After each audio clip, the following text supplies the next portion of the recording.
श्री गणेशाय नमः, श्री सरस्वत्यै नमः, श्री गुरुभ्यो नमः, श्री मातृपितृभ्यो नमः, श्री कुलदेवताभ्यो नमः. ओम श्री परमात्मने नमः. तर आपण गेल्या आठवड्यापासून म्हणलं तरी चालेल मनाचे श्लोक घेत आहोत अर्थासकट. तर रामदास स्वामींनी रचलेले मनाचे श्लोक आहेत हे. तर त्याचा अर्थ आपण 15 श्लोकांचे अर्थ झालेले आहेत. आता त्याच्या पुढचा श्लोक 16वा आहे. तर त्या 16व्या श्लोकाच्या अर्थापासून आपण सुरू करणार आहोत. तर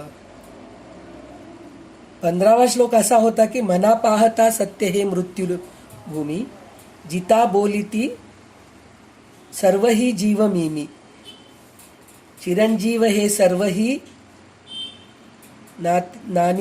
मानिताती अकस्मात सांडो निया सर्व जाती. म्हणजे काय, मना खरोखर पाहिले तर रामदास स्वामींनी ह्याच्यामध्ये मनाचे श्लोक हे कशासाठी म्हटलेले आहेत. बरेच आता रामाचे श्लोक म्हणतो आपण, देवांच्या नावावर असतं. कृष्णाचे श्लोक, स्तोत्र म्हणा, हे सगळे देवांवर असं असतं. पण रामदास स्वामींनी असं केलेलं आहे की आपल्या मनालाच बोध दिलेले आहेत, मनालाच संस्कार घातलेले आहेत. कोणाच्या मनाला? स्वतःच्या मनाला. म्हणजे आपण जर सुधारलो तर आपण जगाला सुधरू शकतो, किंवा आपण चांगले असलो तर समोरच्या माणसाला आपण चांगलं काहीतरी सांगू शकतो. आपल्यामध्येच सगळे वाईट गुण आहेत, आपलेच दुर्बुद्धी आहे, तर आपण समोरच्या माणसाला काय समजून सांगतो. मराठीमध्ये एक म्हणच आहे, हिंदीमध्ये एक म्हणच आहे की आप भली तो दुनिया भली. म्हणजे आपण चांगले राहिलो तर समोरचे पण ऑटोमॅटिक चांगले राहतात. तर रामदास स्वामींनी असं केलेलं आहे की मनावरच संस्कार घातलेले आहेत. प्रत्येक वेळेस मना मना मना मनाच म्हणून म्हटलेले आहेत. तर त्याच्यासाठी म्हणून मना म्हणलेत, अरे मना, खरोखर पाहिले तर या जगाला मृत्यूलोक म्हणतात. मृत्यूलोक का म्हणतात? म्हणजे इथं सगळं विनाशच होणार आहे. जे उत्पन्न झालंय ते विनाश होणार आहे, जे दिसणार आहे ते नासणार आहे.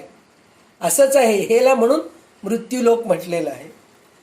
पण माणूस जिवंत असताना मृत्यूच विसरतो. मुख्य म्हणजे माणसाचं सगळ्यात विचित्र स्वभाव काय आहे की मृत्यू येणार आहे हे विसरून जाऊन सगळं परिग्रह करत राहतो.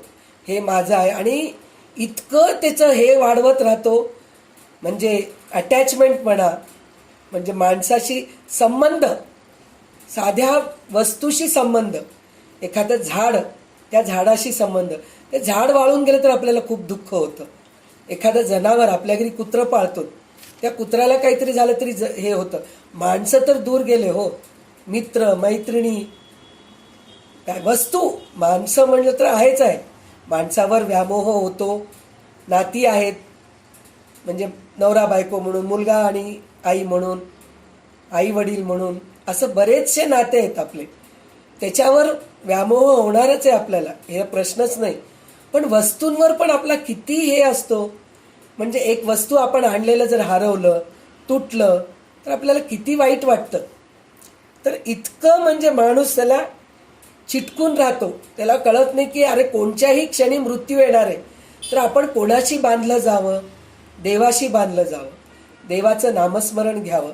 हे माणूस कधीही डोक्यात घेत नाही. सतत माझं, मी, माझे लोक ह्याच्यामध्येच गुरफटलेला असतो. तर त्या संसार बंधनातून निघायला पाहिजे. म्हणजे काय व्हायला पाहिजे? मृत्यूचं आठवण यायला पाहिजे. कशासाठी यायला पाहिजे मृत्यूचं आठवण? की कोणत्याही क्षणी मला मृत्यू येणार आहे, तर त्याच्यासाठी मी चांगलं गोष्ट करायला पाहिजे. संचित करायचंय. काय, कशाचं संचित करायचंय? वाईट गोष्टीचं नाही.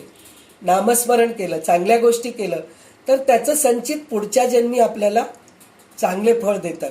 फळ देतो म्हणून करायचं नाही, हे भगवद्गीतामध्ये सांगितलेलं आहे. पण कमीत कमी चांगले फळ देतो म्हणून तरी चांगलं करायला पाहिजे, असं हे आहे. तर माणूस विसरतो आणि मोठ्या मीपणात वागतो. म्हणजे मी किती शहाणा आहे, मी किती हुशार आहे, माझं काय आहे, माझ्याजवळ किती संपत्ती आहे. मी किती धनाढ्य आहे, मी किती हुशार आहे, या गोष्टीचा तो अभिमान करत राहतो. आणि प्रत्येकजण स्वतःला काय समजतो, मी चिरंजीव आहे, मी कधी मरणारच नाही. ते तसं विचार करणं काही चुकीचं नाही आहे, मी मरणार नाही म्हणून. काही लोक मृत्यूला घाबरूनच राहतात सतत. अरे हे केलं की ते होतं, ते केलं की हे होतं. तसंही करायची गरज नाही आहे. म्हणून मृत्यूला विसरू पण नाही आहे. पण मृत्यूची झडप आली म्हणजे माणसाला अलिप्तपणे सर्व काही टाकून जावं लागतं. इतकं सगळं आपण जमा करतो, इतकं सगळं आपल्याजवळ असतं, पण जेव्हा मृत्यू जवळ येतं ना, तर तुला मला काही कळतच नाही. ते आपल्याला एकदम हे करावं लागतं, सगळं काही सोडून जावं लागतं. अशी परिस्थिती येते आपली. म्हणून मृत्यू सतत लक्षात ठेवायला पाहिजे. तर आता ह्याच्यानंतर 16वा श्लोक असा आहे की मरे एक त्याचा दुजा शोक वाहे, अकस्मात तोही पुढे जात आहे.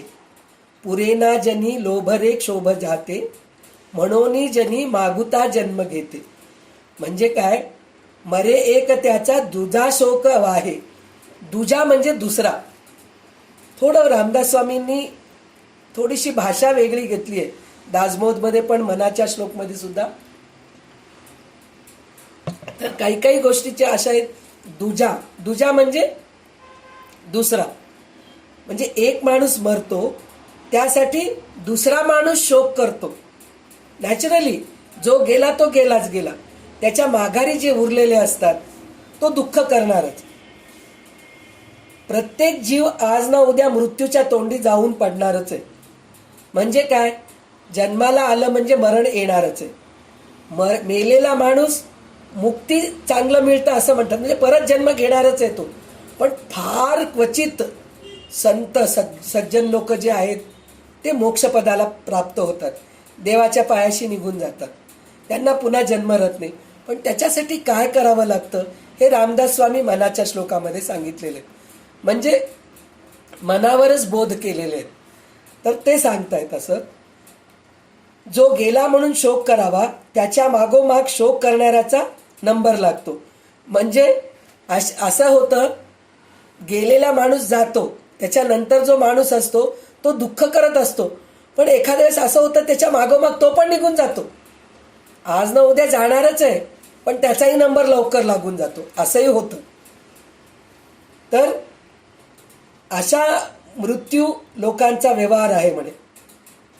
म्हणजे मृत्यूच्या लोकांचा व्यवहार असा आहे की आज ना उद्या जावंच लागणार आहे. माणसाला देहाची व दृश्य वस्तूची आसक्ती असते. म्हणजे आपल्या देहावरच सतत प्रेम. मी कशी दिसतीये आरशामध्ये 10 बघून घेतो. आता मलाच वाटतंय डोक्याचे केस पांढरं झालेत, विचित्र दिसतीये, हे काय डोक्यात. आज ना उद्या डोक्याचे केस पांढरं होणारच आहेत. ते हेरडाई करा तुम्ही, अजून जास्त पांढरं होणार आहे. पण तरी अरे पांढरं केस झाले म्हणून लगेच आपण हेरडाई करून घेतो. डोळे कसे तरी दिसायला लागले म्हणून लगेच काजळ घालून घेतो. थोडीशी काळी दिसतीये हो मी म्हणून लगेच फेअर अँड लवली लावून घेतो.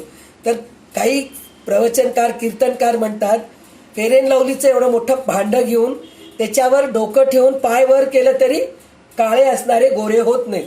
फेअर अँड लवलीचं लोक म्हणतात असं, फेअर अँड लवली लावलं की ग्लो येते, गोरं होते म्हणून म्हणतात, पण तसं होत नाही.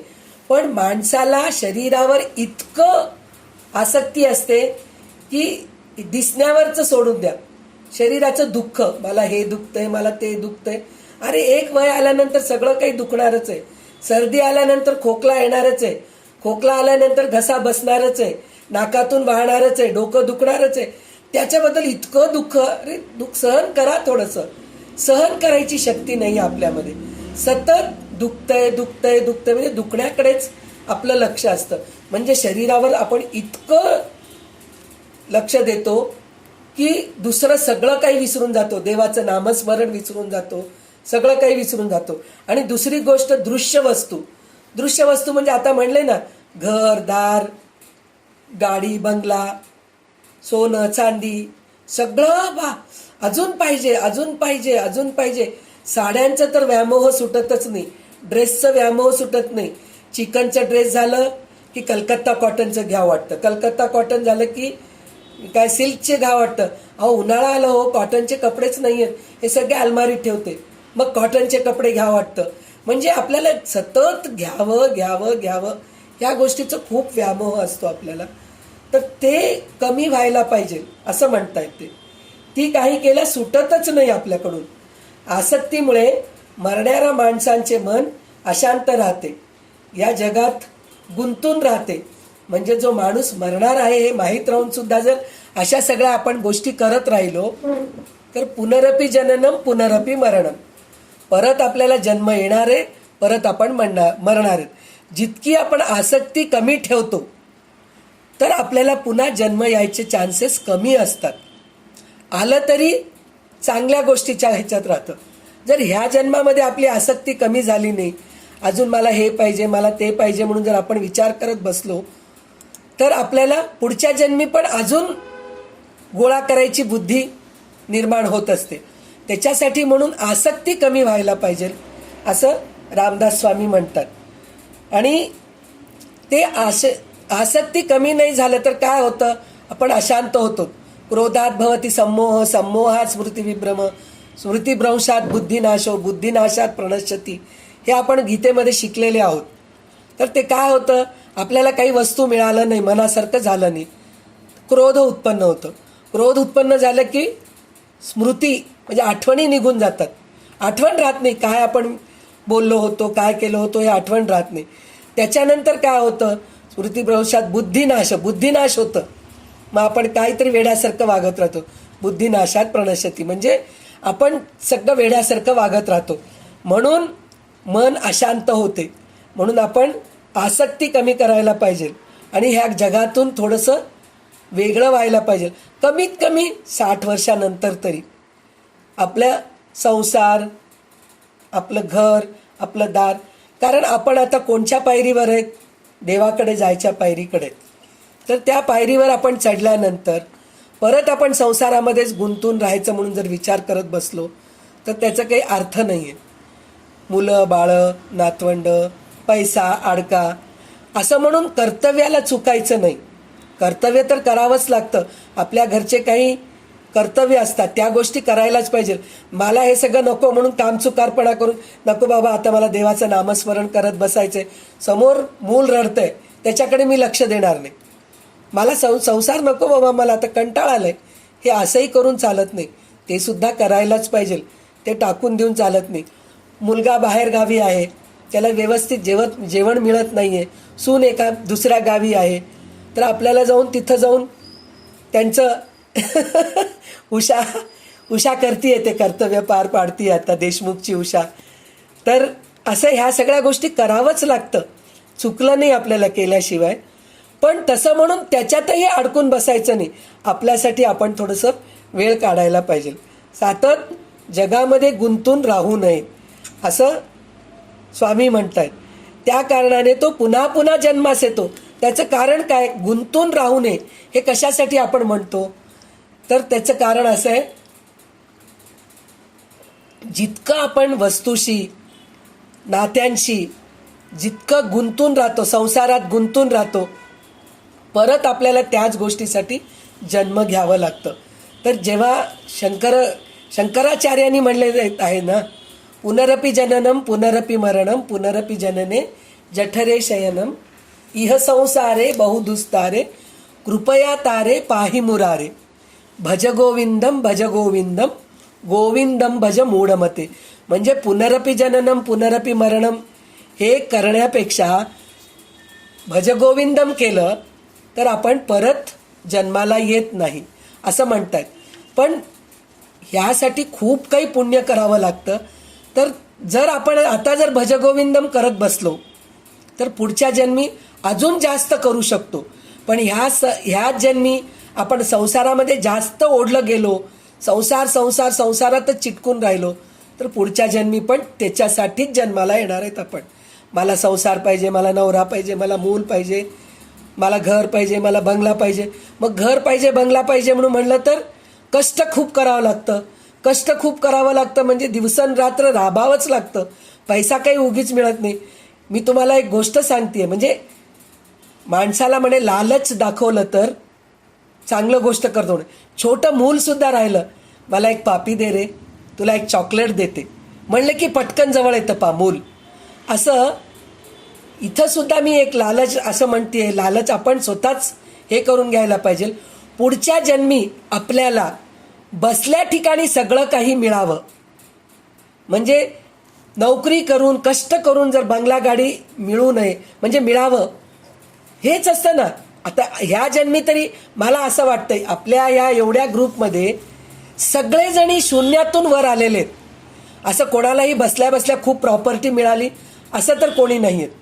तर कमीत कमी पुढच्या जन्मी तरी आपल्याला बसल्या बसल्या प्रॉपर्टी मिळावं, म्हणजे ह्या जन्मी देवाचं नामस्मरण करावं, म्हणजे आपण चांगल्या गतीला जातो.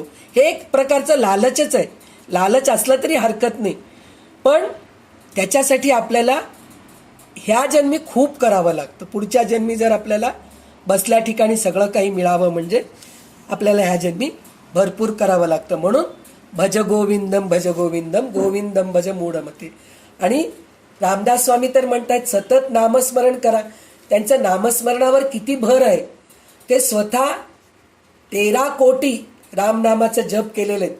पहिले स्वतः केलेत, मग दुसऱ्यांना सांगितलेत. बऱ्याच लोकांचं कसं असतं, तर मीच आहे, तुम्ही नामस्मरण करा म्हणून मी किती करतेय, माझं लक्ष नाही त्या गोष्टीकडे, पण दुसऱ्यांना सांगतेय की तुम्ही नामस्मरण करा. पण रामदास स्वामी तसे नाही आहेत. ते स्वतः 13 कोटी नामनामाचं जप करून आज आपल्याला नामस्मरणावर ते दासबोधावर मध्ये नामस्मरणाचं पूर्ण एक हेच आहे, समासच आहे. तर ते त्यांनी सांगितलेले आहेत. तर त्याच्यासाठी म्हणून आपण नामस्मरण, चांगले कृत्य हे सगळं जर ह्या जन्मी केलो तर पुढच्या जन्मी आपल्याला चांगला जन्म होतो. आता 17वा श्लोक असा आहे, मनी मानव व्यर्थ चिंता वाहाते, अकस्मात होणार होऊनी जाते, घडे भोगणे सर्वही कर्मयोगे, मती मंदते खेद मानी वियोगे. माणूस विनाकारण मनामध्ये चिंता करतो म्हणे. मनी मानव व्यर्थ चिंता वाहावे, म्हणजे माणूस सतत चिंतेमध्येच राहतो, मनामध्ये चिंताच करत राहतो. माझं कसं होईल, माझ्या मुलाचं कसं होईल, माझ्या मुलीचं कसं होईल, मी गेल्यानंतर मला जाऊन काशीमध्ये माझे हाडे अस्थि विसर्जन करा, असे काहीतरी नाही ते विचार डोक्यामध्ये आणत असतो. ज्या घटना घडून यायच्या असतात त्या अकल्पित घडून जातात, म्हणजे अकस्मात होणारे होऊन जाते. तुम्ही कितीही चिंता करा, कितीही सांभाळून राहा, जे व्हायचं ते होऊनच जातं. तर त्याच्यासाठी म्हणून जीवनात जे भोग आपल्याला भोगावे लागतात ते सारे आपले पूर्वकर्मानुसारच घडून येतात. तर आता मी म्हणले ना, ह्या जन्मी जर आपण चांगलं केलो तर पुढच्या जन्मी आपल्याला चांगलं होतं. तर ह्या जन्मी जे आपण त्रास भोगत आहोत ते गेल्या जन्माचे कर्माचेच भोग आहेत, हे असं सांगतायत ते. तर आपले सारे पूर्वकर्मानुसारच घडून येतात, म्हणजे आपलं पूर्वजन्म म्हणल्यापेक्षा आपल्या न कळत झालेले चुक्या ह्या जन्मी सुद्धा त्याचे पण फळ आपल्याला भोगावंच लागतं. त्यानंतर ते सारे अज्ञानी माणूस मृत्यूने होणाऱ्या वियोगाचा दुःख करतो. म्हणजे जो अज्ञानी आहे तो मृत्यूच्या होणाऱ्या वियोगाने दुःख करतो. मृत्यूचा वियोगच होतो ना, मृत्यू झाला की तो आपल्याकडून दूर होऊन जातो. तर त्याचं दुःख करू नका असं नाहीये, पण त्यालाच धरून बसू नका. तो गेला. आता गेला बाबा, करणार काय, त्याला पुन्हा तर आणू शकत नाहीत आपण. तर त्याचा अतिशय दुःख करायचं नाही असं रामदास स्वामी म्हणतात. त्याच्यानंतर 18वा श्लोक असा आहे, मना राघवे वीण आशा नको रे, मना मानवाची नको कीर्ती तू रे, जयावर्णिती वेदशास्त्रे पुराणे, तया वर्णिता सर्वही श्लाघवाणे. म्हणजे काय, मना राघवे वीण आशा नको रे. आपल्याला आशा कशाची आहे, साडीची, सोन्याची, खाण्याची, पिण्याची, मुलांची, घराची, दाराची, गाडी, बंगल्याची. तर ह्याची आशा करू नका म्हणे. मना राघवे वीण आशा नको रे. राघवे वीण म्हणजे राम, रामाशिवाय दुसरा आशा करू नका तुम्ही. फक्त रामाचीच आशा करा. देवा मला तुझ्या पायाशी घे, तुझ्या शरणात घे, तू तुझ्याजवळ मला घेऊन मोक्ष प्राप्त कर. मला चांगली गती तर मिळणारच आहे, पण मला मोक्ष पाहिजे. पुनरपी जननम नको आहे मला, पुन्हा जन्म नको. ही आशा धरायचीच आशा असेल तर ही आशा धरा, असं मनाला सांगतात रामदास स्वामी. मना मानवाची नको कीर्ती तुरे, म्हणे मग माणसाच्या ठिकाणी वासना ठेवून तू त्याची स्तुती करू नको. आपण स्तुती कोणाची करतो? ज्याच्याकडून आपल्याला फायदा होतं त्याची स्तुती करतो.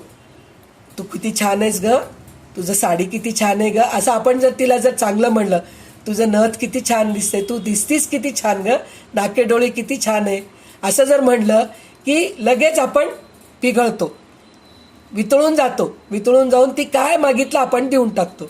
किंवा समोरच्या माणसाकडून आपल्याला जरी काही काम करून घ्यायचं आहे की सुरू करतो मग तिची स्तुती करायला, तर ते चुकीचं आहे. तसं स्तुती करू नकोस, वासना ठेवून तू स्तुती करू नकोस. वेदशास्त्रे व पुराणे ज्या भगवंताचे वर्णन करतात त्याचेच वर्णन करणे खरे योग्य आहे. म्हणजे वेदशास्त्र, आपण जे वेदशास्त्र म्हणतो म्हणजे आता भागवत आहे, भगवद्गीता आहे, रामायण आहे, महाभारत आहे, ह्याच्यामध्ये सगळं काय सांगितलेलं आहे? कृष्णाची स्तुती करा, रामाची स्तुती करा, देवाची स्तुती करा. तर हे सगळं जर केलं तर तुला काय होतं? चांगलं जन्म येतं पुढच्या जन्मी. म्हणल्याप्रमाणे, लालूच दाखवल्याप्रमाणे पुढच्या जन्मी आपण बसल्या बसल्या देवाचं नामस्मरण करू शकतो. दुसरे काही आपल्याला वजन राहत नाही, म्हणजे पैसा अडका सगळं काही आपल्याजवळ असतं आणि दुसऱ्या गोष्टीची चिंता आपल्याला राहत नाही. कसं होईल, काय होईलचं चिंता राहत नाही. तर आपल्याला सतत नामस्मरण करायला वेळ मिळतं. केव्हा मिळतं? पुढच्या जन्मी हे सगळं व्हावं, म्हणजे ह्या जन्मी आपण जर सगळं काही चांगलं केलं तर. वासना सोड म्हटल्याने काही सुटत नाही. वासना आपण किती सोडावं म्हणलं तरी सुटत नाही. मग वासना ठेवायचीच तर कोणाची ठेवावी? भगवंताची ठेवावी, रामाची ठेवावी, कृष्णाची ठेवावी. इतर वासना माणसाला दुःख देतात, तर भगवंताची वासना त्याला आनंद दिल्या वाचून राहत नाही, असं रामदास स्वामी म्हणतात. भगवंताची स्तुती स्तोत्रे गाण्यात जे समाधान मिळते ते नरस्तुतीमध्ये मिळत नाही. याचा अर्थ काय? नरस्तुतीमध्ये मिळत नाही. नर म्हणजे माणूस, आणि भगवंताची स्तुती तर आपण, मी म्हणते ना, इतकं चांगलं आपलं ग्रुप आहे की प्रत्येक जण दिवसातून एक अर्धा तास तरी काढतात आपल्या ग्रुपमध्ये. देवाचं नामस्मरण करतात, देवाची स्तोत्र वाचतात, देवाची स्तुती करतात, देवपूजा करतात. हे सगळं जरी केलं तरी सगळ्यांशी चांगलं बोलतात, सगळ्यांशी चांगलं वागतात. हे आपल्या ग्रुपमध्ये आहे. त्याच्यासाठी काही स्पेशल आपल्याला ही गोष्ट सांगायची गरज नाही आहे की हे करा म्हणून सांगायची गरज नाही आहे. तरीसुद्धा रामदास स्वामी म्हणतायत म्हणून मी हे बोलतीये. मी माझ्या पदरातलं काही सांगत नाही आहे. भगवंताची स्तुती स्तोत्रे गाण्यात जे समाधान मिळतं तुम्ही स्वतःच बघा. भगवंताची स्तुती केल्यानंतर, देवपूजा केल्यानंतर जे समाधान मिळतं ना, ते दुसरं काम केल्याने मिळतं का हो? नाही मिळत, बिलकुल मिळत नाही. मला तर मिळत नाही. जे देवाची पूजा केले, देवाचं सगळं काही झालं, देवाची पूजा झाल्यानंतर परत एकदा देवघरात जाऊन बघावं वाटतं मला. असं किती छान झाली ना पूजा, फुलं किती छान दिसत आहेत ना, दिवे किती छान दिसत आहेत ना देवाजवळ, असं पाहावं वाटतं. सारखं सारखं देवघरात जाऊन पाहावं वाटतं. तेच समाधान नरस्तुती केल्याने मिळते का? नाही मिळत. त्याचं कारण काय? जर आपण नरस्तुती केलोत, म्हणजे एखाद्या माणसाचं, एका बाईचं, कोणाचं तरी आपण स्तुती करतोय, पण तिनं आपण जी इच्छा ठेवलो ते दिली नाही ती, की आपल्याला दुःख होतं की नाही? त्याच्यासाठी म्हणून नरस्तुतीनी समाधान मिळत नाही. देवाची स्तुती केल्यानंतर आज आपली इतकी तयारी झालेली आहे की आज नाही तर उद्या आपल्याला मिळणार आहे. देर आहे सवेर आहे म्हणतो ना, उशीर झाला तरी हरकत नाही, पण आपल्याला सगळं काही चांगलं होणार आहे एवढं तर आपल्याला कळालेलं आहे. भगवंताचा आपण भगवद्गीतेचा अभ्यास केलेले आहोत, विष्णू सहस्रनामचा अभ्यास केलेले आहोत, बऱ्याच स्तोत्रांचे, शंकराचार्यांचे वगैरे स्तोत्रांचे अभ्यास केलोत. तर प्रत्येक स्तोत्रात एकच सांगितलेलं आहे, तुम्ही करा, तुम्हाला सगळं काही छान मिळतं. सगळ्यात महत्त्वाची गोष्ट म्हणजे संकष्टनाशन स्तोत्र. ह्याच्या अगोदर मी सांगितलेलं आहे, परत एकदा मला हे असं हे आलंय म्हणून परत मी सांगते तुम्हाला की विद्यार्थी लभते विद्यान, धनार्थी लभते धनम, पुत्रार्थी लभते पुत्रान, मोक्षार्थी लभते गती. म्हणजे विद्यार्थीला आपण जे काही करतोय ह्या सगळ्या गोष्टीचं आपल्याला सगळं काही मिळालेलंच आहे की हो. आज आपण विद्यार्थी आहेत, विद्या मिळतंय ना आपल्याला. विद्यार्थी लभते विद्यान. तर आज आपण विद्यार्थी, आपल्याला विद्या पाहिजे म्हणून आशा केलोत, म्हणूनच अशा ग्रुपमध्ये जॉईन झालोत ना.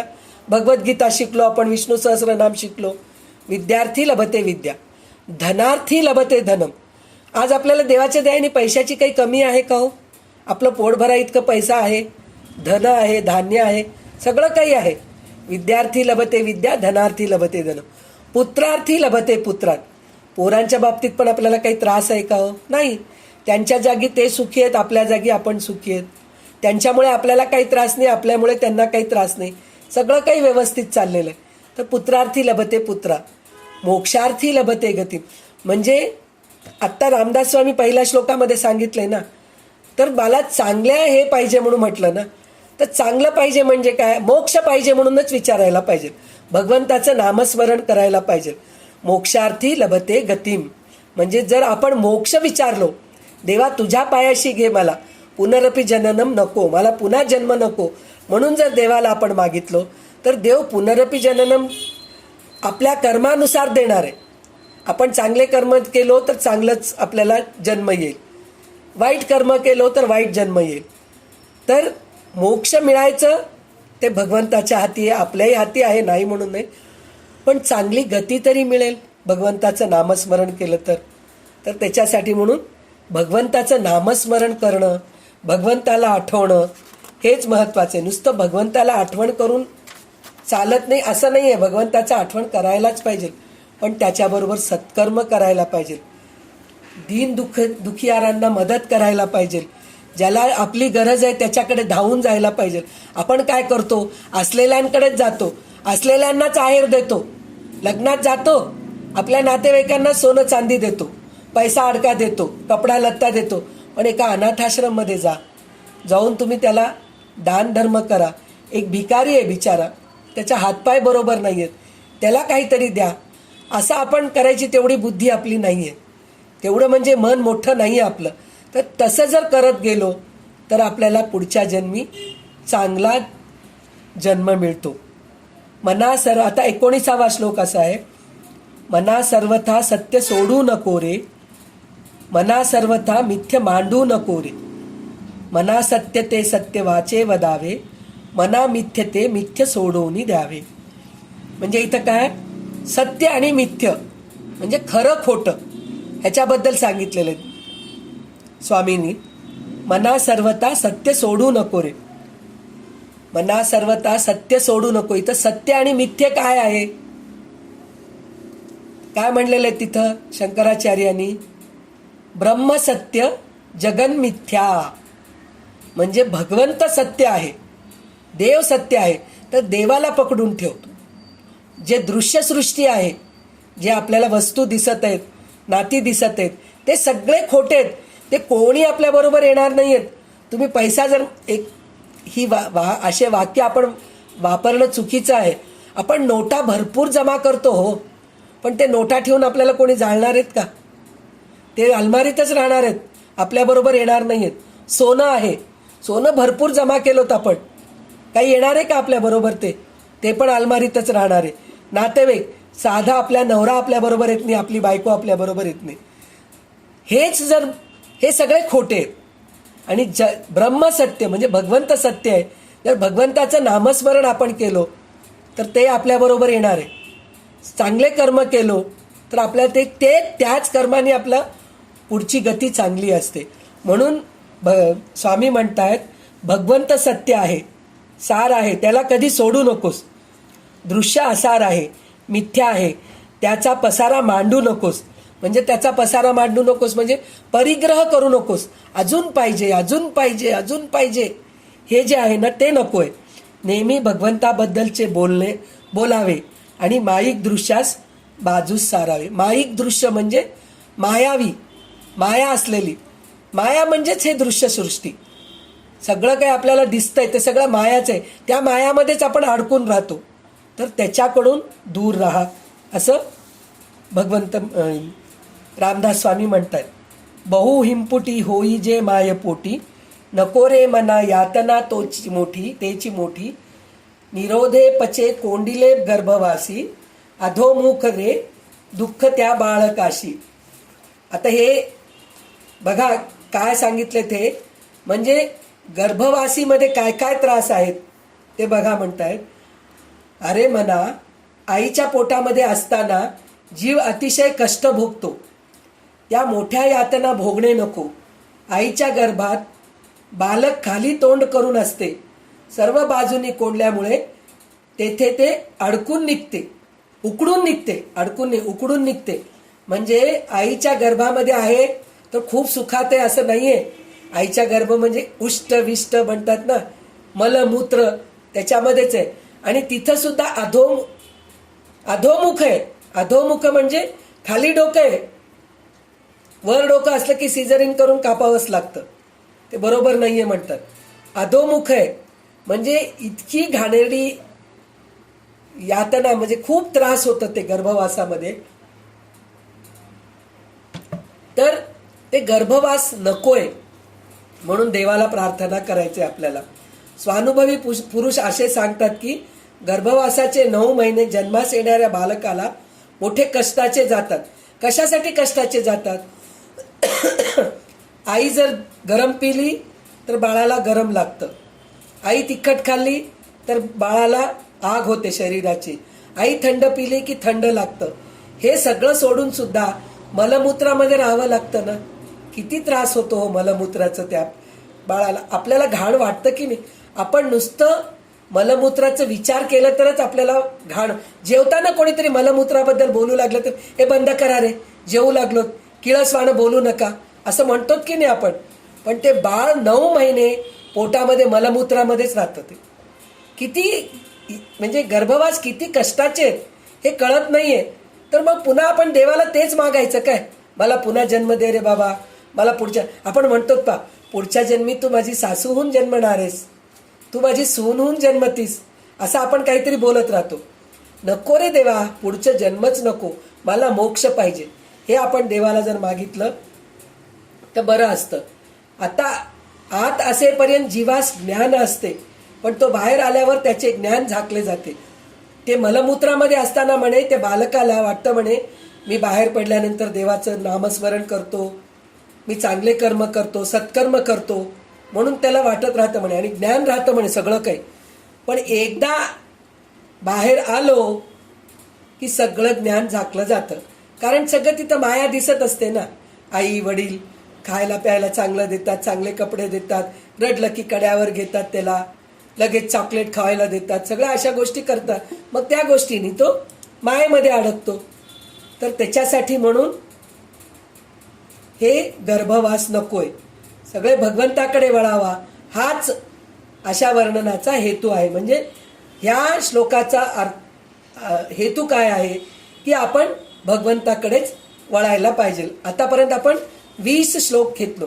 आता 21वा श्लोक असा आहे, मना एर झारा, मना वासना चूकवी एर झारा, मना कामना सांडिरे द्रव्यधारा, मना यातना थोर हे गर्भवासी, मना सज्जना भेटवी राघवासी. म्हणजे काय? मना वासना बाळगण्याने जन्ममरणी जीव अडकतो. म्हणजे म्हणले ना, आपल्या जर वासना अडकलेले, ह्या जन्मात आपली वासना कशात तरी अडकलंय, ते पूर्ण करण्यासाठी म्हणून पुढचं जन्म आपल्याला घ्यावं लागतं. तर त्याच्यासाठी काय होतं, येर झारा म्हणजे ये जा चालूच आहे. म्हणजे काय, पुनरपी जननम पुनरपी मरणम, पुन्हा जन्मायचं पुन्हा मरायचं, पुन्हा जन्मायचं पुन्हा मरायचं, हे चालूच आहे. तर ते नकोय. व्यर्थ ये जा करावी लागते. ती वासना सोडून दे.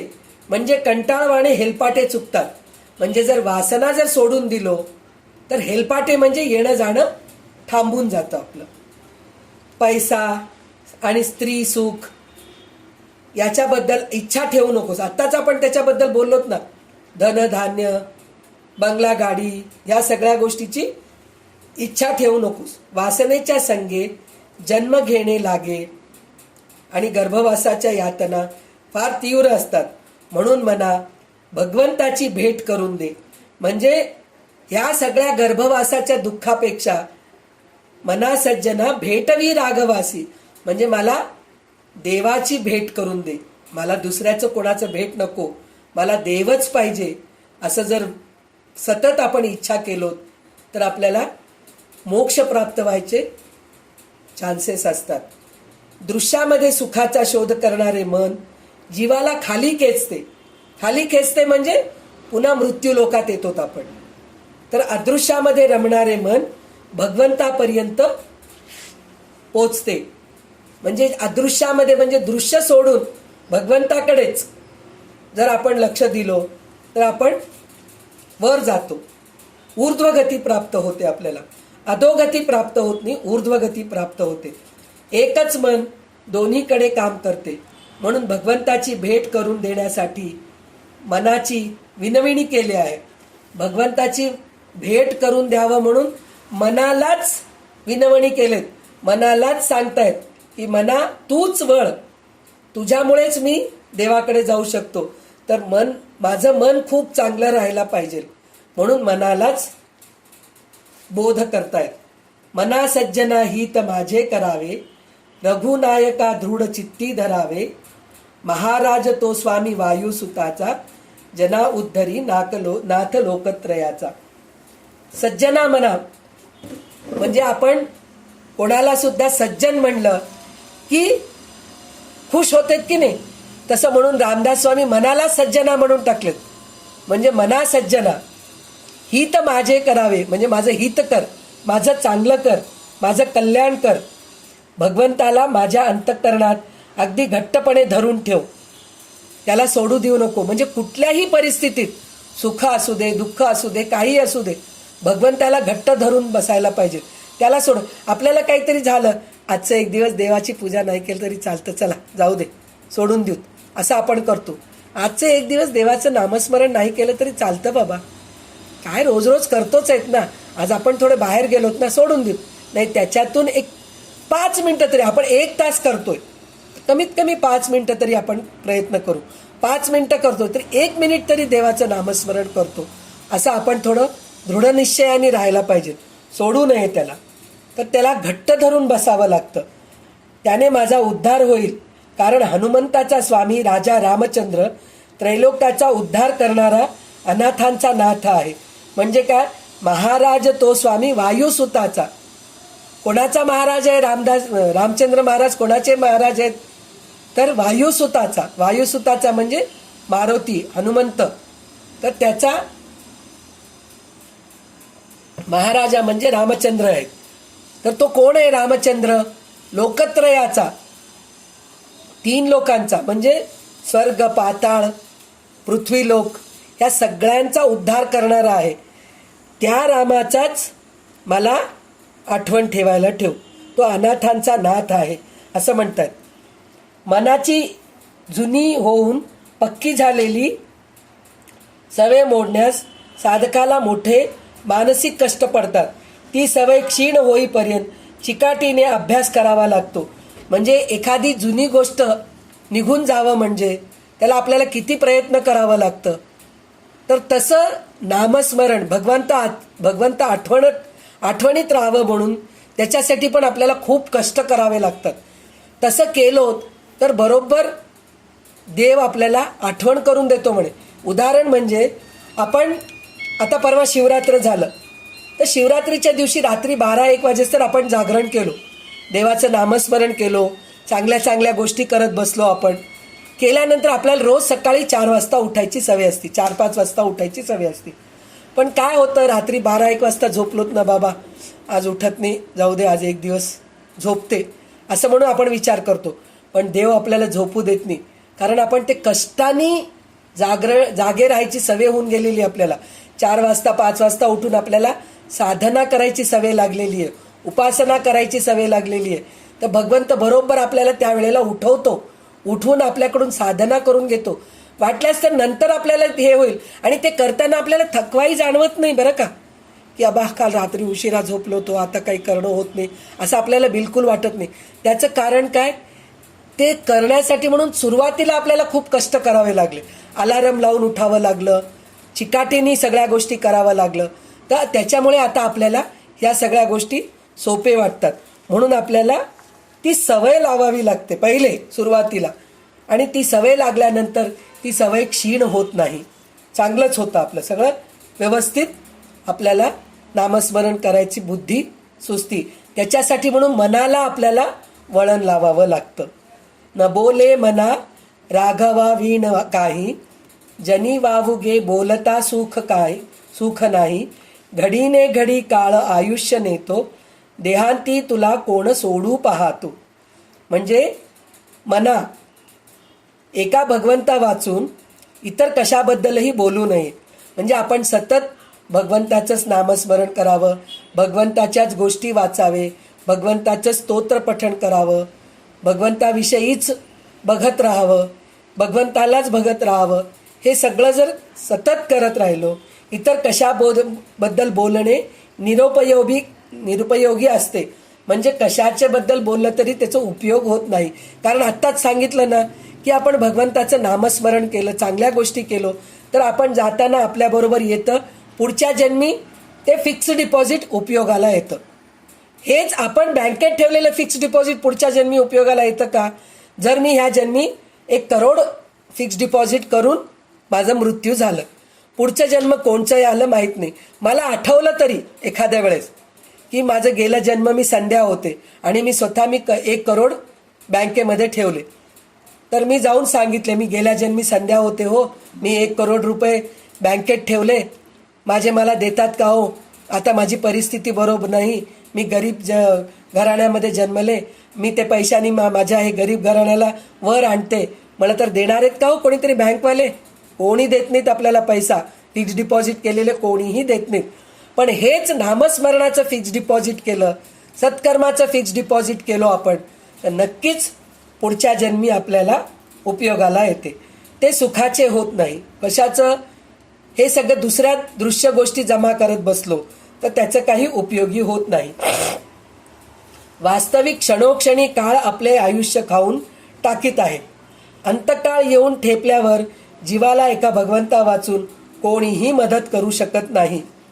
एक गोष्ट मी म्हणते, अंतकाळ आल्यानंतर डॉक्टरसुद्धा इंजेक्शन देतो का हो आपल्याला? पायाला शुगर झाले, आपल्या गँग्रीन झालेलं आहे, पाय कापून टाकतील पण इंजेक्शन देऊन मारून टाकतात का? आपल्याला मरायची इच्छा असते हो, मला जगायचं नाहीये, माझा पाय कापल्यापेक्षा मी मेलेलं बरं, मला खूप त्रास होत आहे. आपण असं सगळं जरी म्हणलं तरी कोणीतरी इंजेक्शन देऊन मारतं का? कोणी मारत नाही. फक्त भगवंतच आपल्याला त्याच्यातून तारून नेऊ शकतो. ह्या सगळ्या कष्टातून वर घेऊन जाणारा कोण आहे? भगवंतच आहे. तर त्याच्यासाठी म्हणून वासनेतून सोडवू शकतो. म्हणजे भगवंताचं नामस्मरण केलो तर दुःखातून सोडवतं भगवंत, वासनेतून सोडवतो भगवंत. तर त्याच्यासाठी म्हणून देहांती तुला कोण सोडू पाहतो, कोणीही वासना सोडू शकत नाहीत, त्रासातून काढू शकत नाहीत, काही करू शकत नाहीत. आपल्यालाच भोगावं लागतं. तर हे सहन करायची शक्ती, खरं तर आपल्या कर्मभोगाचे भोग आपल्याला भोगावं लागतं. भगवंत सुद्धा त्याला काही करू शकत नाहीत, पण ते सहन करायची शक्ती मात्र भगवंत देतो. त्याच्यासाठी म्हणून भगवंताचंच नावं घ्यावं. कोणतेही उत्तम ध्येय पदरात पाडण्यासाठी त्याचा ध्यास लागणे आवश्यक आहे. म्हणजे चांगलं करावं म्हणून म्हटलं तर त्याच्यासाठी खूप प्रयत्न करावा लागतो. बोलता चालता उठता बसता आपल्या ध्येयाचे चिंतन घडणे म्हणजे त्याचा ध्यास लागणे. तर एक उदाहरण आहे, उठता बसता बोलता चालता म्हणून म्हणतो ना, तर त्याचा ध्यास लागायला पाहिजे.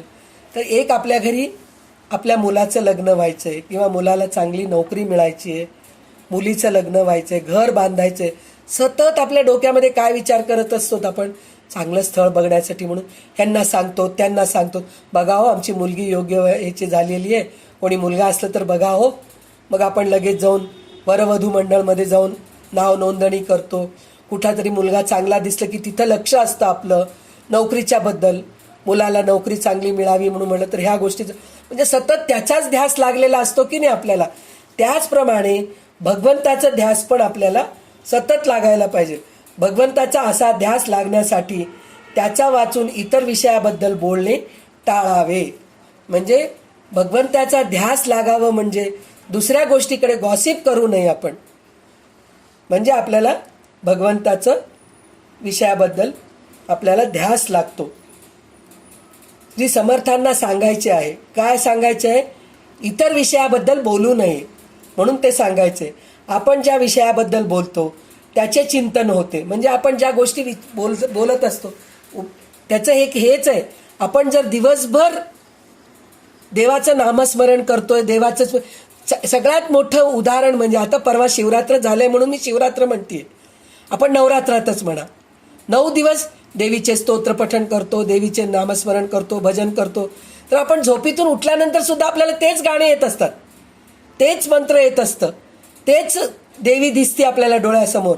शिवरात्रीचं परवा झालेलं आहे. दिवसभर आपण देवाचं नामस्मरण केलो, देवाची पूजा केलो, देवाचा अभिषेक केलो, जलधारा करत बसलो, ओम नमः शिवाय ओम नमः शिवाय करत बसलो. तर झोपेतून उठल्या उठल्या आपल्या तोंडातून ओम नमः शिवाय येतं पहा. तर हे असं एक दिवसासाठी नाही, शिवरात्री आली म्हणून केलो मी, रामनवमी आलं म्हणून मी केलो, गोकुळाष्टमीच्या दिवशीच केलो. ते तर करायलाच पाहिजे, ते विशेषच आहे.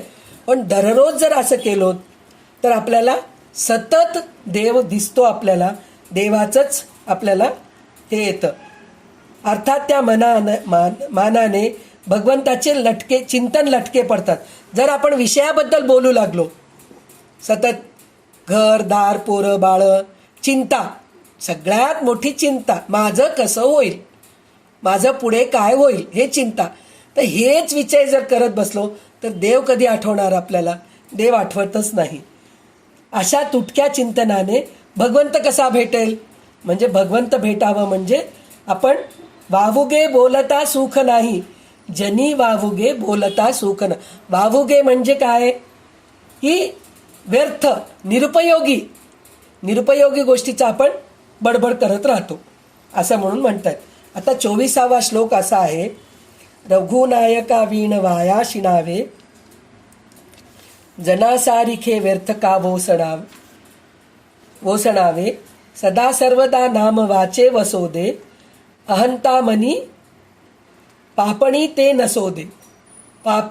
नसोदे म्हणून म्हणतात. म्हणजे काय? पुन्हा मनालाच म्हणतात पहा. मनाचंच आहे आपल्याला पूर्ण मनोबोध, मनाचे श्लोकच आहे. मना भगवंताला सोडून इतर काही करणे म्हणजे व्यर्थ श्रम आहेत. भगवंताला विमुख असणाऱ्या लोकांप्रमाणे व्यर्थ बडबड करू नये.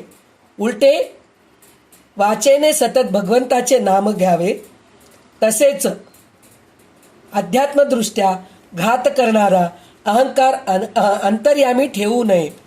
अहंता म्हणी पापिणी ते नसोदे. अहंता म्हणजे अहंकार, ते म्हणी पापिणीसारखं असते म्हणे अहंकार. आणि सदा सर्वदा नाम वाचे वसोदे, सतत माझ्या तोंडामध्ये भगवंताचं नामस्मरणच राहू दे. रघुनायका वीण वाया शिणावे म्हणजे भगवंताला सोडून इतर काही करणे म्हणजे व्यर्थ श्रम आहे. आपण सगळं व्यर्थ श्रमच करतोय. करू नये असं नाहीये, करायलाच पाहिजे. पण भगवंतासाठी श्रम करणं खूप महत्वाचं आहे. भगवंतासाठी आता कोणी यज्ञ करतंय तर त्यांना आपण यज्ञ सामग्री द्यायचं, धान्य द्यायचं, पैसा अडका द्यायचं. काही नाही झालं तर तिथं जाऊन आपण सेवा करावं. कुठं काहीतरी देवाचं काहीतरी चांगलं काम चालू आहे तिथं जाऊन आपण, आता पहा अयोध्याचं निर्मिती केलेत, अयोध्यामध्ये राम मंदिरचं निर्मिती केलेत, किती दान धर्म आलं हो. तर म्हणजे जनामध्ये जागृती निर्माण झाली आहे की एक सत्कर्म करू लागलेत कोणीतरी तर त्याला आपण मदत करावं. ह्याच्यासाठी म्हणून मनाला पहिले आपण कंट्रोलमध्ये आणायला पाहिजे. रघुनायका वीण वाया शिणावे, जनासारिखे व्यर्थ का वोसणावे म्हणजे भगवंताला सोडून इतर काही करणे म्हणजे व्यर्थ श्रम आहेत. भगवंताला विन्मुख असणाऱ्या लोकांप्रमाणे व्यर्थ बडबड करू नये. उलट वाचेने सतत भगवंताचे नाम घ्यावे. तसेच आत्मदृष्ट्या घात करणारा अहंकार अंतर्यामी ठेवू नये. आत्मघातक म्हणजे अध्यात्मदृष्ट्या आत्मघातक करणारा म्हणजे अध्यात्मदृष्ट्याने जर घात होऊ लागलं तर ते अहंकार होतं. अहंकार होऊन आपण पुन्हा अधोगतीला जातो. तर त्याच्यासाठी म्हणून चांगलं भाषा चांगलं बोलावे. नुसतं आपण म्हणतो ना चांगलं कर्म करावं, कर्म तर करावंच करावं, पण समोरच्या माणसाला दुखवू पण नाही, त्याला त्याचं मन दुखायसारखं आपण बोलू नये. त्याच्यासाठी भाषा चांगली ठेवावी. मौन पाळावे. मौन पाळलं तर काय होतं आपल्याला की आपण जास्त बोलत नाही. जास्त न बोलल्याने काय होतं, आपण चांगल्या गोष्टीचा विचार करत राहतो. जितका आपण बोलत गेलो तर समोरचा माणूस सुद्धा आपल्याला त्याप्रमाणे रिस्पॉन्स देतो. त्याप्रमाणे आपल्याला बोलावं लागतं, ऐकावं लागतं. मग ते ऐकलं की मनाला दुःख होतं. जर चांगल्या गोष्टी बोललं तर चांगल्या गोष्टी येतात, पण त्याच्यापेक्षा मौन पाळलं तर किती छान असतं. आणि अहंकार मीपणा तर भगवंताकडून काढून टाकायला पाहिजे. अशा सगळ्या जर गोष्टी केलं तर भगवंताकडे आपण पटकन जातो आणि अहंकार आपलं पापिणी जी आहे ते आपल्यातून निघून जातं. 25वा श्लोक असा आहे, मनावीट मानू नको बोलण्याचा, पुढे मागुता राम जोडले काय, पुढे मागुता राम जोडेल कैसा, सुखाची घडी लोटता दुःख आहे, पुढे सर्व जाईल काही न राहे. म्हणजे वीट, मनावीट मानू नको बोलण्याचा. वीट म्हणजे कंटाळा. म्हणजे काय, मना बोलण्याचा कंटाळा मानू नकोस. म्हणजे मी तुला सतत हेच सांगू लागले म्हणजे कंटाळा करू नका. अरे काय संध्या ते सांगितलेलंच सांगू लागलेत असं म्हणून कंटाळा करायचं नाहीये. तर मनावीट, माझ्या बोलण्याचा कंटाळा मानू नकोस. मी सांगतो तसे वागला नाहीस तर मग पुढे तुला भगवंताचे दर्शन होणार नाही. म्हणजे रामदास स्वामी म्हणतात, मी सांगितल्याप्रमाणे जर तू केला नाहीस तर भगवंत तुला दर्शन देणारच नाही. जीवनाचा क्रम कसा आहे पहा. सुखाचा काळ लोटतो न लोटतो तोच दुःख येऊन उभे राहतो. आणि आज जे सारे अनुकूल आहे ते उद्या नाहीसे होईल व काही शिल्लक उरणार नाही. आपण वैभव लक्ष्मीचं कथा वाचतो, सुखामागे दुःख, दुःखामागे सुख. हे त्याच्यामध्ये प्रत्येक वेळेस सांगतात. म्हणजे आज सुख आहे म्हणजे उद्या दुःख येणारच आहे, आज दुःख आहे म्हणजे उद्या सुख येणारच आहे. तर हे येणं जाणं असतं. तर जर आज आपण जर सुखात आहेत म्हणून जर खूप अहंकारी आहोत, मला काही कमी नाही असं जर राहिलो आपण, तर उद्या आपल्याला काहीच शिल्लक उरत नाही म्हणे. तर त्याच्यासाठी म्हणून भगवंताचे नाम सरळ घ्यावे. आपल्या मनाला दृश्याचे व स्थूलाचे प्रेम असल्याने दृश्य विषयांच्या वर्णनात ते सहज रमते. म्हणजे आपण सतत बघण्यामध्ये, दृश्य म्हणजे डोळे, आपण डोळे आहे म्हणून सगळं बघत राहतो आणि त्याच्यामध्ये अडकत राहतो. हे सहज त्याच्यामध्ये आपण रमून जातो. त्या कारणाने अदृश्य व सूक्ष्म व अतींद्रिय भगवंताच्या वर्णनाचा त्या स्वाभाविकपणे कंटाळा येतो. म्हणजे डोळे बंद केल्यानंतर सुद्धा आपल्याला दृश्य सृष्टीच दिसते, आपण त्याचाच विचार करत राहतो. अदृश्य सृष्टी म्हणजे देव, सूक्ष्म म्हणजे अतिसूक्ष्म एक बिंदू आपल्या डोळ्यासमोर दिसण्यासाठी आपल्याला किती प्रयत्न करावं लागतं. मेडिटेशनचे क्लासेसला जावं लागतो आपल्याला. तर हे सगळं करण्यापेक्षा दृश्य सृष्टीच आपण कमी करत गेलो, त्याच्यावरची आसक्ती आपण कमी करत गेलो, तर भगवंताचं आपल्याला नक्कीच डोळ्यासमोर दिसतं. म्हणून चुचकारून व गोड बोलून मनाला अध्यात्माचे श्रवण करवावे. म्हणजे आपल्या मनाला प्रेमाने समजून सांगावं की बाबा दृश्यसृष्टीकडे तू लक्ष देऊ नकोस, देवाकडे लक्ष दे, भगवंताचं नामस्मरण कर, सत्कर्म कर, असं देवाला म्हणे, मनाला म्हणे प्रेमाने समजून सांगावं. म्हणे मानवी जीवनात सुख आणि दुःख याचे मिश्रण अनुभवावे लागते. त्यात प्रमाण सुखाचे अधिक का दुःखाचे अधिक हा प्रश्न बाजूला ठेवू म्हणे. पण अत्यंत थोरापासून ते अत्यंत लहानापर्यंत सर्वांना म्हणजे साक्षात अवतारी पुरुषांना सुद्धा सुखानंतर दुःख व दुःखानंतर सुख या क्रमानेच जीवन जगावे लागते. म्हणजे आपण असं समजतो आज जे योगी संत सज्जन आहेत ते सुखात आहेत असं आपल्याला वाटतंय, पण त्यांना पहिले खूप कष्ट करावे लागले, नंतरच त्यांना या सगळ्या गोष्टी मिळालेल्या आहेत. संत झालेले आहेत, योगीजन झालेले आहेत. म्हणून कोणालाही चुकलेलं नाहीये, सुख दुःख चुकलेलं नाही. तर त्यामध्ये घोटाळा असा होतो की सुखाचा काळ चालू असताना सामान्य माणूस अगदी हुरळून जातो. तो काळ तसाच कायम राहत नाही. तो पलटला की सुखमय परिस्थिती समग्र बदलते. तिचा मागमूस देखील एखाद्या वेळी शिल्लक उरत नाही. म्हणजे माणूस सुखाचा असताना दुसरीकडे कुठंही लक्ष जात नाही. उदाहरण एक असतं, नवीन लग्न झालेले जोडपे असतात. त्यांना नवऱ्याला बायकोच दिसती, बायकोला नवराच दिसतो. दुसरं जगच दिसत नाही. आई वडील दिसत नाहीत, मित्रमैत्रिणी दिसत नाहीत. सतत हेच असतं. पण शेवटी 1-2 महिने झाल्यानंतर ते एकमेकाला बघून कंटाळून जातात. कंटाळून जाऊन मित्रमैत्रिणी पाहिजे म्हणतात. तर त्यावेळेस ते काय म्हणतात, काय झालं रे, संपलं का? इतके दिवस गुंतला होतास आपल्या बायकोमध्ये, नवऱ्यामध्ये गुंतली होतीस, असं चिडवाचिडवी सुरू होते. म्हणजे कोणत्याही गोष्टीमध्ये आपण इतका अडकून राहतो की तेव्हा दुसरं काहीही आपल्याला डोळ्यासमोर येत नाही. तर नंतर शेवटी त्याचं काही उरतच नाही आपल्याला, असं होऊन जातं. मग मात्र माणूस दुःखाने अगदी होरपळून जातो. ही शोकांतिका टाळण्यासाठी माणसाने भगवंताला घट्ट धरून ठेवावं. शोकांतिका म्हणजे शेवट, अंत. शोकांतिका म्हणजे दुःखाने अंत नको मला. तर ते टाळण्यासाठी म्हणून भगवंताला घट्ट धरून जीवन जगावे लागते. देहरक्षणाकर. आता आपल्याला 26वा श्लोक असा आहे, देहरक्षणाकारणे यत्न केला, परी शेवटी काळ घेवोनी गेला, करी रे मना भक्ती या राघवाची, पुढे अंतरी सोडी चिंता भवाची. म्हणजे देहाला सांभाळून ठेवण्याचा माणसाने कितीही प्रयत्न केला तरी अखेर मृत्यू त्याला घेऊन जातो. म्हणजे देहरक्षणाकारणे यत्न केला म्हणजे हे देह रक्षणाकारणे यत्न केला, म्हणजे यत्न म्हणजे प्रयत्न. म्हणजे देहरक्षणाकारणे यत्न केले. बालपण आहे, लहानपण देवा म्हणतो ना आपण. तर आता आपल्याला पाहिजे म्हणजे मिळतं का? किती प्रयत्न केलो आपण लहानपण राहावं म्हणून, राहतं का? नाही.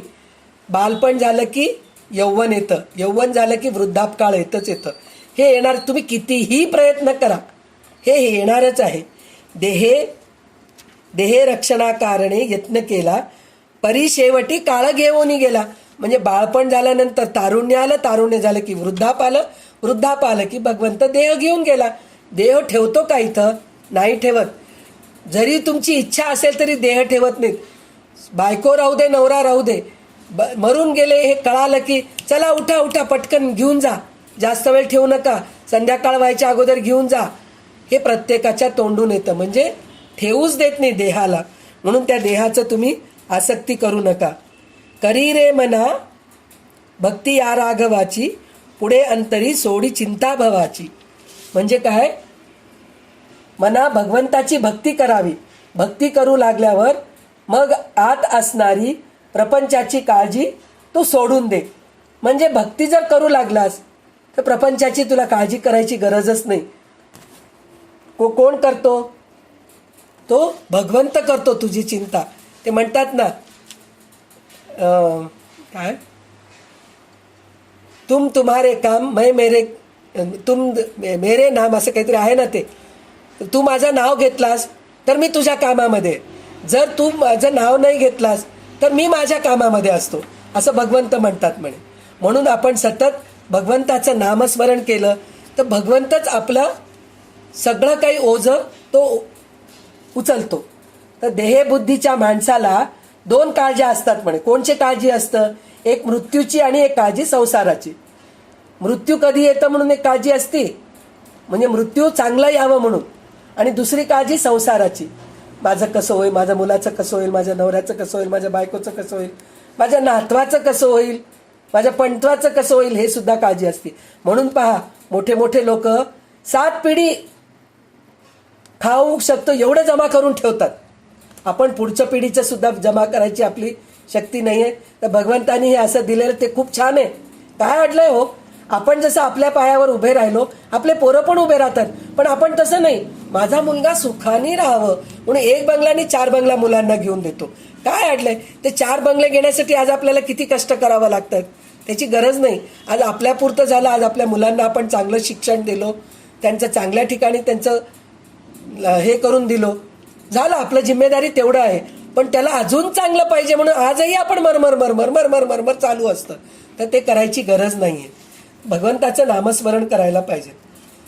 मृत्यूची काळजी व्यर्थ असते, कारण ज्या पूर्वकर्माने देह जन्मास येतो ते जोपर्यंत भोगायचे असेल तोपर्यंत मृत्यू येतच नाही.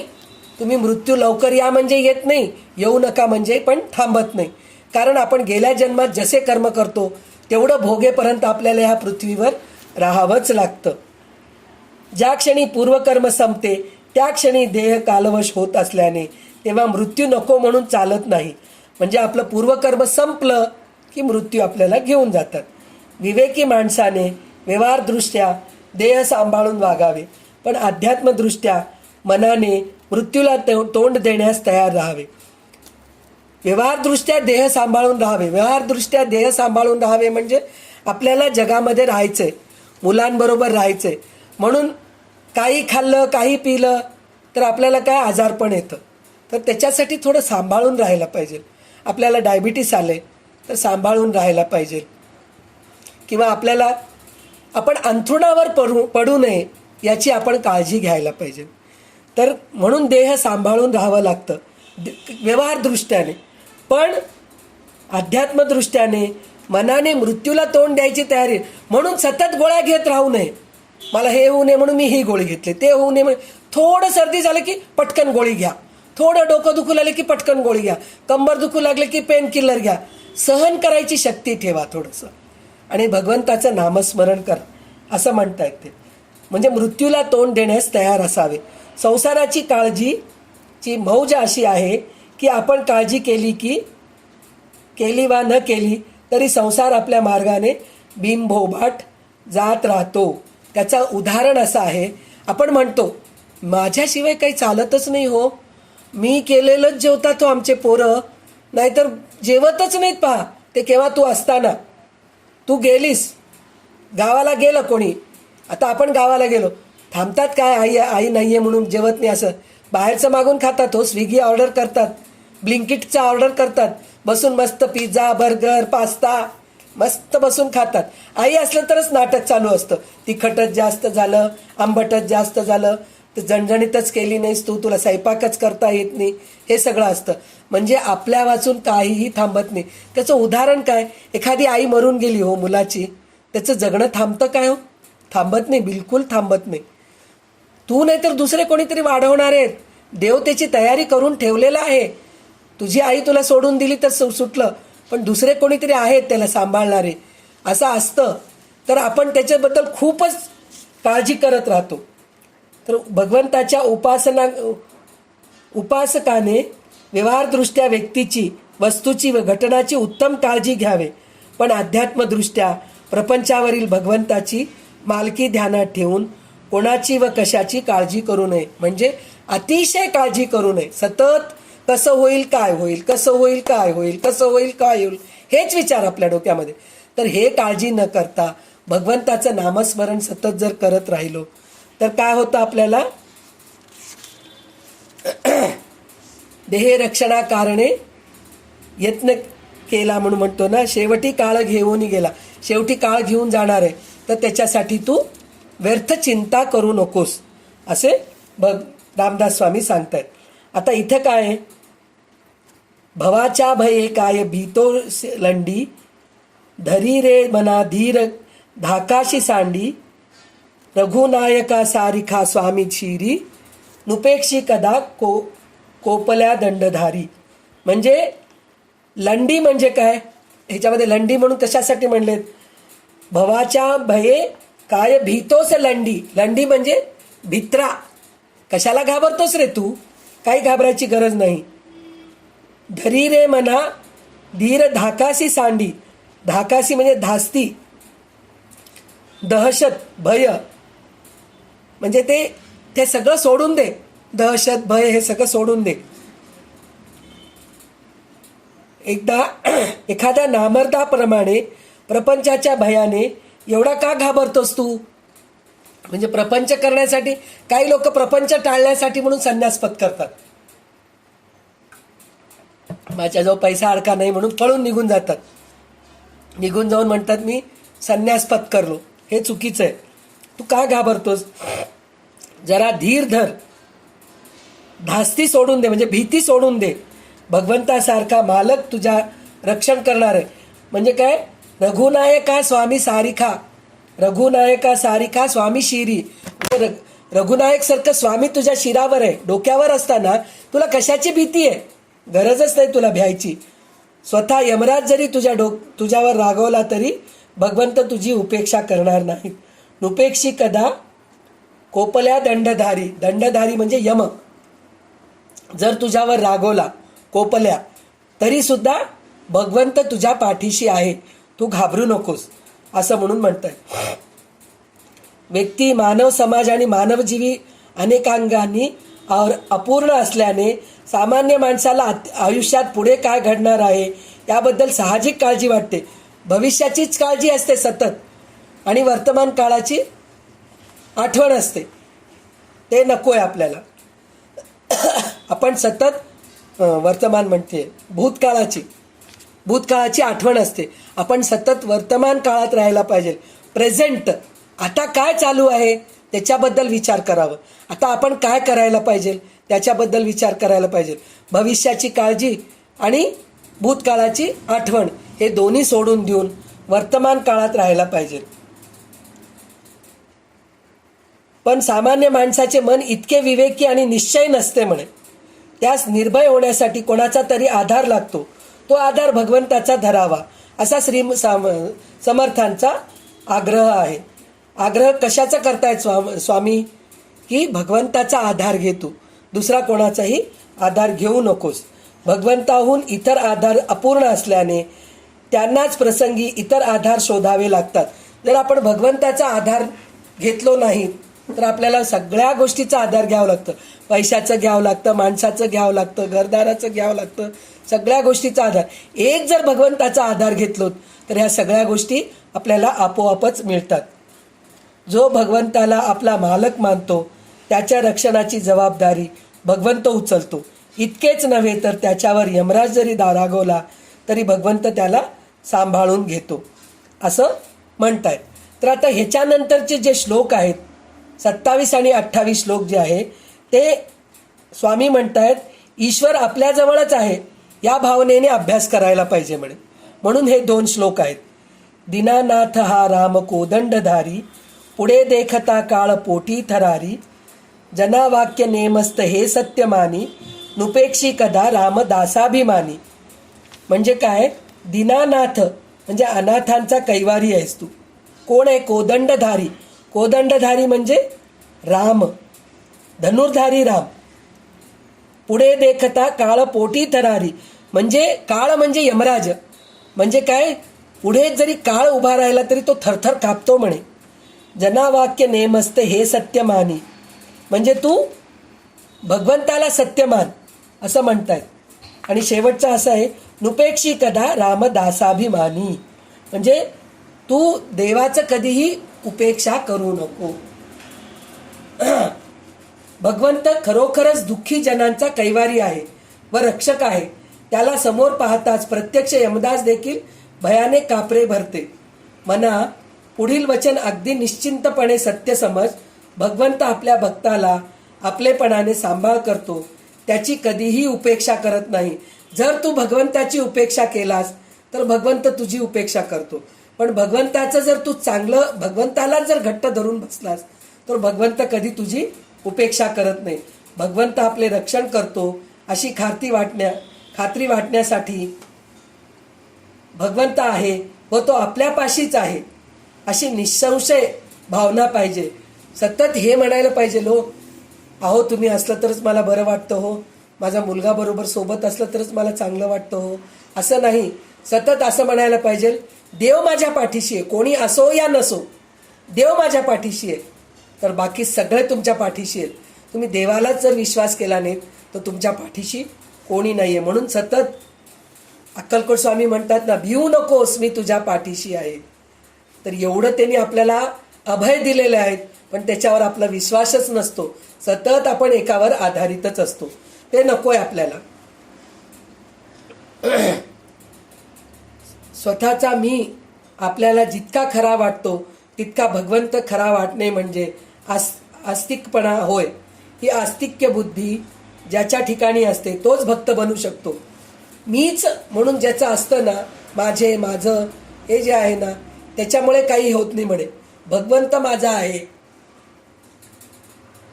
म्हणलं तरच तो भक्त होऊ शकतो म्हणे. श्री समर्थ येथे एक स्वानुभवाची गोष्ट सांगत आहेत. जो भक्त भगवंतावर पूर्ण भरोसा ठेवतो त्याच्यावर वाईट प्रसंग कधी येत नाही म्हणे. पण सर्व कठीण प्रसंगामध्ये त्याला अनपेक्षित मदत मिळते. हे अनुभव आहेत ना, तुम्हाला सगळ्यांनाच आहे ना, की आपण भगवंतावर विश्वास ठेवलो तर आपल्याला खूप कठीण परिस्थिती येते, पण त्याच्यातून सुद्धा आपण तरून जातो ना. ते कशामुळे? भगवंतावर विश्वास ठेवल्यामुळे. त्याच्यातून आपण तरून जातो. भगवंताचा पाठिंबा लाभल्यामुळे प्रत्यक्ष काळ समोर आला तरी भक्त त्यास भीत नाही. म्हणजे जरी यमदूत जरी आले आपल्या समोर तरी आपण घाबरत नाहीत म्हणे. ये, काय करतोस कर, मी तयार आहे तुझ्या बरोबर यायला, असं म्हणतो म्हणे आपण. तर पदी राघवाचे सदा ब्रीद गाजे, बळे भक्त रिपू शिरी कांबी वाजे, पुरी वाहिली सर्व जेणे विमानी, नुपेक्षी कदा रामदासाभिमानी. ब्रीद म्हणजे प्रतिज्ञा, व्रत, बाण म्हणजे ब्रीद. पदी राघवाचे सदा ब्रीद गाजे म्हणजे आपण प्रतिज्ञा केलो, व्रत केलो तर काय होतं तसं आहे ते. भक्ताचे रक्षण करण्याची भगवंताची प्रतिज्ञाच असते म्हणे. म्हणजे प्रतिज्ञा, ब्रीद म्हणजे ब्रीद. आपल्याला भगवंत, आपण जर चांगलं केलो म्हणजे आपण भक्त आहेत, आपण जर चांगलं केलो तर भगवंत आपल्याची सतत आपल्या पाठीशी असतात. आणि ते भगवंतांनी प्रतिज्ञाच केलेले आहेत म्हणे की माझ्या भक्ताचं कधी वाईट होऊ नये. जरी काही कठीण प्रसंग आलं तरी मी त्याच्या पाठीशी आहे, असं म्हणून ते सतत पाठीशी असतात म्हणे. भगवान रामचंद्राच्या पायातील तोडर ती प्रतिज्ञा जगजाहीर करतो. म्हणजे भगवंताच्या पायातील जर त्याच्या पायाशी जर आपण असलो तर ते आपल्याला कष्टातून तारूनच काढतात बाहेर. हे जगजाहीरच आहे. सगळेजणी म्हणतात ना, उसका कौन कम बुरा कर सकता है रे, वो तो भगवान का भक्त है, उसका कुछ कम कभी बुरा नहीं होने वाला है. त्याचं कधीच वाईट होत नाही, तो भगवंताचा भक्त आहे असं म्हणून म्हणतात. जे शत्रू असतात त्याच्या डोक्यावर रामचंद्र आपला धनुष्यदंड जोराने मारतो, त्याने शत्रूचा नाश होतो. शत्रूचा नाश म्हणजे शत्रू म्हणजे समोर असलेला युद्ध करणारा शत्रू नाही. आपले जे इंद्रिय आहेत ते सुद्धा आपले शत्रूच आहेत. त्याचं सुद्धा भगवंत काय करतात, त्या गोष्टीकडून आपल्याला अनासक्त करतात, आसक्ती सोडून द्यायला करतात. म्हणजे इंद्रियांच्या आहारी जात नाहीत आपण आपल्याला आपलं सगळं ऐकतो म्हणे इंद्रिय. आपल्याला भूक लागली की आपण खातो, गोड खावं वाटलं की खातो, डोळ्याला बघा वाटलं की बघतो, कानाने ऐकावं वाटलं की ऐकतो, नाकाने वास घ्यावं वाटलं की करतो. पण ह्या सगळ्या गोष्टीची इच्छा, वासना भगवंत कमी करतो. म्हणजे ह्या सगळ्या गोष्टीवर राम धनुष्य घेऊन उभा आहे म्हणे. ते धनुष्य बाणाने त्या सगळ्या गोष्टी, वासना तोडून टाकतो, त्या सगळ्या शत्रूंचा नाश करतो. श्रीरामाने अयोध्येतील सारे नागरिक विमानात बसून वैकुंठास नेले. त्यांना आध्यात्मिकदृष्ट्या उच्च पातळीवर नेले. म्हणजे अयोध्यामध्ये म्हणजे जे हे चालू होतं, त्रेतायुग चालू होतं, त्यावेळेस रामानी म्हणे स्वतः सगळ्या अयोध्यावासियांना विमानात बसून घेऊन गेले. कशासाठी घेऊन गेले हो? ते सगळे रामभक्त होते, रामावर विश्वास होता त्यांचा. राम वनवासाला गेले तर सगळे रडले, पण जाऊ नका तुम्ही, इथंच राहा म्हणले का? नाही, त्यांना जाऊ दिले, त्यांचं कार्य पूर्ण करून येऊ दिले. म्हणजे त्यांच्या प्रत्येक कार्यात त्यांनी मदत केलेले आहेत. म्हणून रामांनी त्यांना सगळ्यांना विमानात बसून घेऊन गेले. दासाभिमानी भगवंत आपल्या दासाची कधी उपेक्षा करत नाही. म्हणजे आपल्या दासाची कधीही उपेक्षा भगवंत करत नाहीत. भक्तांना अकारण शत्रू असायचे अशी मानवी मनाची रचना आहे. भक्ताला शत्रू असतात, पण भक्त मात्र कोणाचाही शत्रू नसतो. शत्रू नसतील तर भक्तपण कसोटीला लागत नाही. शत्रू नसतील तर भक्ताचे भक्तपण कसोटीला लागत नाही म्हणून म्हणतात.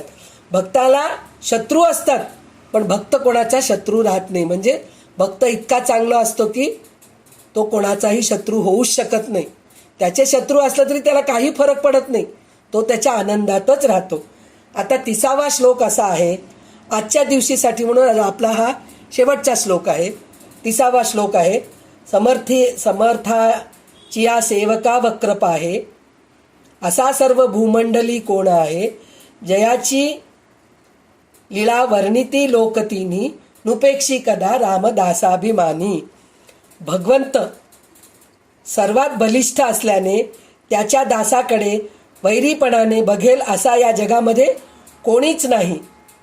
म्हणजे भगवंत सर्व बलिष्ठ असल्याने त्याच्या दासाकडे वैरीपणाने बघेल असा या जगामध्ये कोणी नाही. म्हणजे तो इतका बलिष्ठ आहे की जरी शत्रू असले तरी ह्या भक्ताचं कोणी नुकसान करू शकत नाहीत.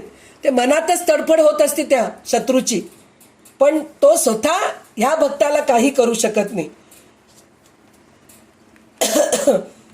त्रैलोक्यामधील सर्व लोक त्या भगवंताचे चरित्र वर्णन करतात. दासाभिमानी भगवंत आपल्या दासाची कधी उपेक्षा करत नाही. भगवंताचे चरित्र तर वर्णन करतच असतात, पण दासाभिमानी जो भगवंताचा दास असतो त्याचा भगवंत कधीही त्या दासाची उपेक्षा करत नाही. मनाच्या श्लोकातील हा एक अतिशय प्रसिद्ध श्लोक आहे. म्हणजे हा श्लोक अतिशय प्रसिद्ध श्लोक आहे. समर्थाची या सेवका वक्रप आहे, असा सर्व भूमंडली कोण आहे, जयाची लीला वर्णिती लोकतीनी नुपेक्षी कदा रामदासाभिमानी. भगवंत आपल्याला सांभाळतो अशी मनोमन ज्याला खात्री असते तो कधी निर्भयपणे जीवन जगतो. किती निर्भयपणे जीवन जगतो हे या श्लोकातून कळतं म्हणे. म्हणजे समर्थीयाच्या सेवका वक्रप आहे, म्हणजे समर्थाच्या दासाला कोण वक्र पाहू शकतो, असा कोण आहे, असा सर्व भूमंडली कोण आहे, कोणीच नाही आहे. जयाची लीला वर्णिती 3 लोके, म्हणजे ज्या देवाचं वर्णन 3 लोकामध्ये करतो त्याची उपेक्षा कधीच भगवंत करत नाही. म्हणून हा श्लोक खूप हे आहे.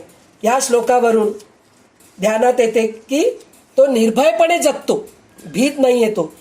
त्याच्या मनाची पातळी वरची असल्याने या जगामधील द्वेषाचे, मत्सराचे व वैराचे बाण त्याच्यापर्यंत पोहोचू शकत नाही. समोरचा माणूस मत्सर केला, द्वेष केला, वैर केला तरी त्याला काहीही त्रास होत नाही. एखादे लूत भरलेले वेडे कुत्रे अंगावर आले तर आपण बाजूस सरतो. त्याचप्रमाणे भक्त द्वेष मत्सरापासून मनाने बाजूस सरतो. म्हणजे जसं कुत्रा आपल्या अंगावर भुंकू लागला तर भोक रे बाबा, तुझं काम तू कर, माझं काम मी करतो, म्हणून आपण सरळ आपल्या वाटेवर निघून जातो. त्याचप्रमाणे जो भक्त आहे, रामाचा भक्त आहे, दास आहे, तो सुद्धा तसंच म्हणे, द्वेष करणारा, वैर करणारा, मत्सर करणारा, कर बाबा तुझं काम तू कर, मी मात्र माझ्या चांगल्या ह्याच्यातच आहे, म्हणून तो सतत आनंदात राहतो म्हणे. पण तो पूर्ण निर्भय राहतो म्हणून सांगितलेलं आहे. तर आज आपण 16व्या श्लोकापासून 30व्या श्लोकापर्यंत अर्थ घेतलेले आहोत. तर मला जसं समजलं त्याप्रमाणे मी अर्थ सांगायचा प्रयत्न केले आणि रामदास स्वामींच्या कृपेनेच हे सगळं काही होत आहे. म्हणून मी रामदासांच्या चरणी आजची शब्द पुष्पांजली वाहते. जय जय रघुवीर समर्थ.